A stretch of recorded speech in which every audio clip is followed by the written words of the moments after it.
Hi, Jay's mum. Where's Jay? Oh, hello, Neil. He's at home updating his CV. Do you promise this will be properly filthy, yeah? Hello, welcome to Premier Scene. I'm Bueno. As the comedy that took the UK by storm hits the big screen as we attend the world premiere of the Inbetweeners movie. Oh, old school wedgie. Watching the balls now? Good luck with the rest of your lives and try not to kill anyone. Slightly more upbeat than I was expecting. Great, mustn't it, to see a much-loved comedy move on to the big screen? It's wonderful, isn't it? I mean, you know, they're great scripts, though. They're wonderful scripts, and it's great to see it. I mean, my face on a big screen. Who thought that was a good idea? What's it been like? Has it been a good idea?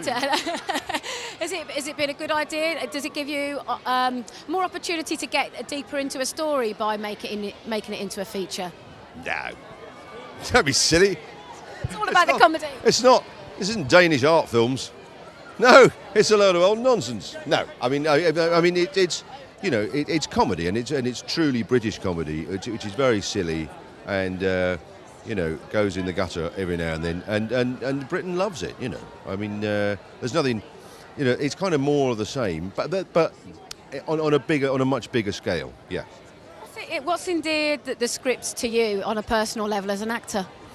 I think because he's such a lovely character to play. You know, he's so utterly embarrassing. You know, I mean, one of the worst ones was when I'd split up with my on-screen wife.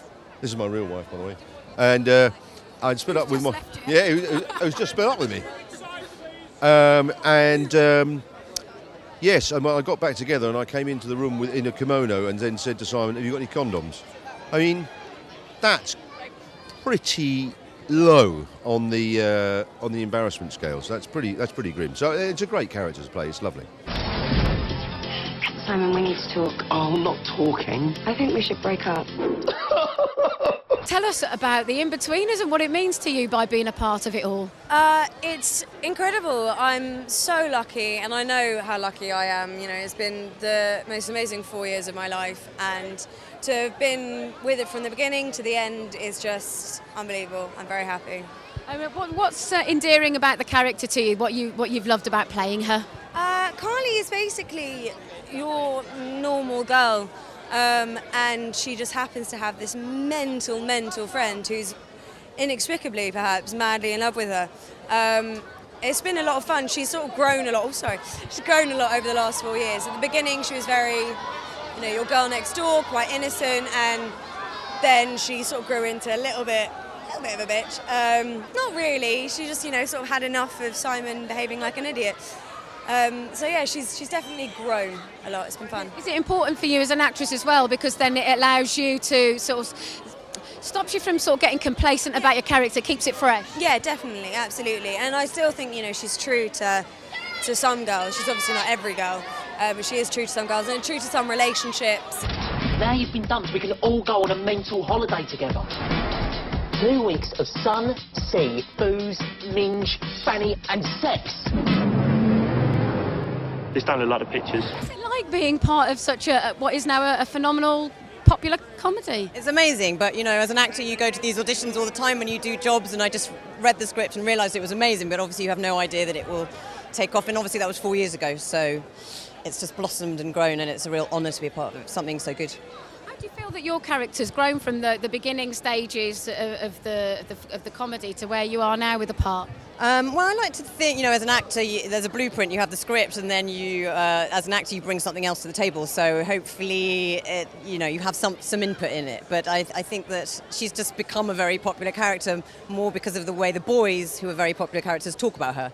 So she hasn't really had to do that much. It's just she's become slightly iconic because she's this thing in their heads. So we leave it up to them to describe what they think she actually is, which isn't true. While you two decide who gets first go on each other's cocks, I'm getting out there. The gash isn't going to fuck itself, you know. Charming. Welcome this evening. What's going on here? I can't believe any of it. I was in the taxi and I said to the guy, "What's going on up there? What's the traffic jam?" "Oh, the Inbetweeners movie." I said, no way, get me there. So it's amazing. It's fantastic. So how did you come up with the idea that you wanted to turn this into a feature film? We made the series. I produced the series, and I think we just got lucky. We found something. We found 4 actors.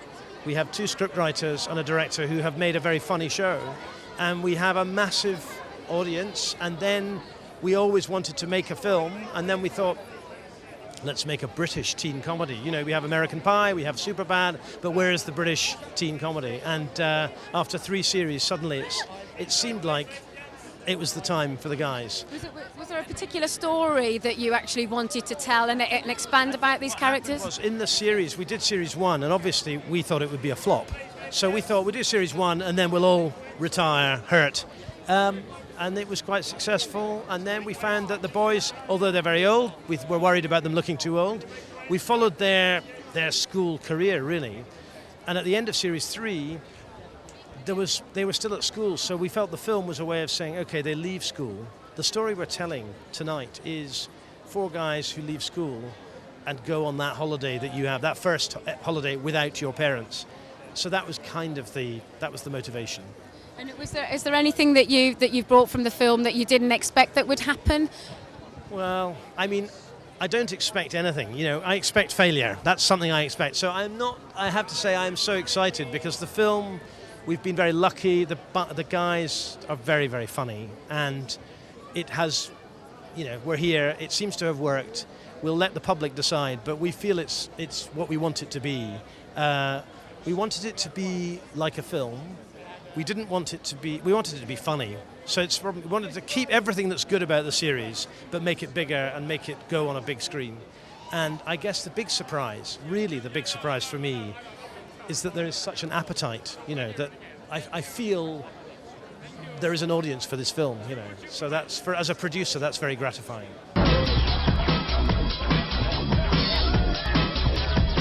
You don't just walk up to a girl in a club and introduce yourself. You dance over near them, make the eyes, then get them to dance with you. Really? Stick with me, you'll be fine. Welcome to Leicester Square. Yeah, it's incredible, isn't it? This is mental. Wonderful. What a turnout. It's an amazing turnout. We just came around the corner. I was going, well, I didn't expect this. This is insane, isn't it? But it's genuinely brilliant, actually. It's really exciting. We've got quite a fan base from the last couple of series, and people have sort of genuinely loved this show, and it's sort of great to see them all here, really. Well, and as a director, what vision did you have for the film? I think the main one was always to be true to the series, to be honest. We've got a formula that worked over the years.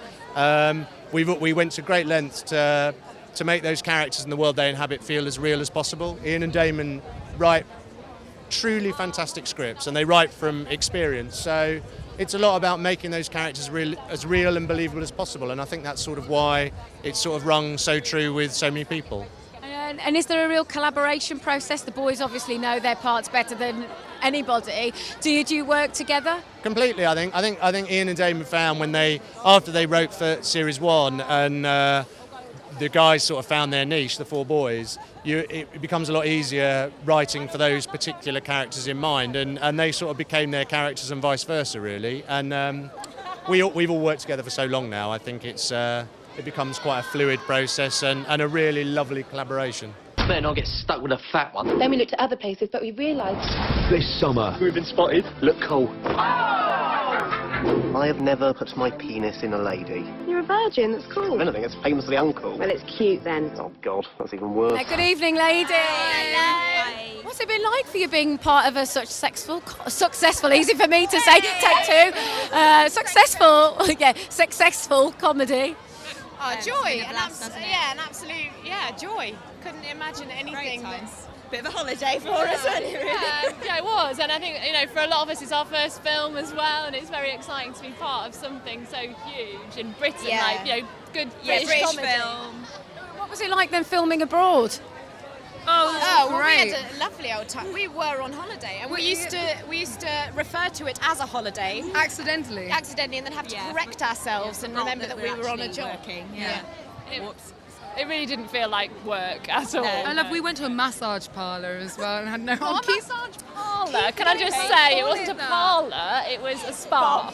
But she keeps referring it to a massage parlour. It's just the Inbetweeners thing kind of rubs off after a while, doesn't it? I was innocent. That was an innocent mistake to make. To the pussy. First stop, the Minoan Palace at Knossos. We haven't come halfway around the world to look at some boring fucking Greek ruins. Yeah, you can see that shit anywhere. Gentlemen, what's it been like being part of this ensemble? It's great. Great, yeah, it's lovely. It's just... Oh, I love these guys, isn't it? It's also like a family, I would say. I do think they are like brothers in a...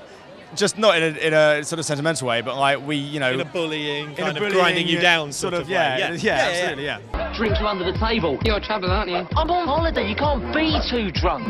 Jay slept in his aunt's nest. Pain. Well, this is the summer that these four boys became men as they popped their cherry on the red carpet in Leicester Square as they attended their world premiere of the Inbetweeners movie. I'm Claire Bueno and you're watching Premier Scene. And the moments we try to forget. You're well in there, mate. Yep, he shoots, he scores, right up the veg. I'll have sex with you. This is a joke, right?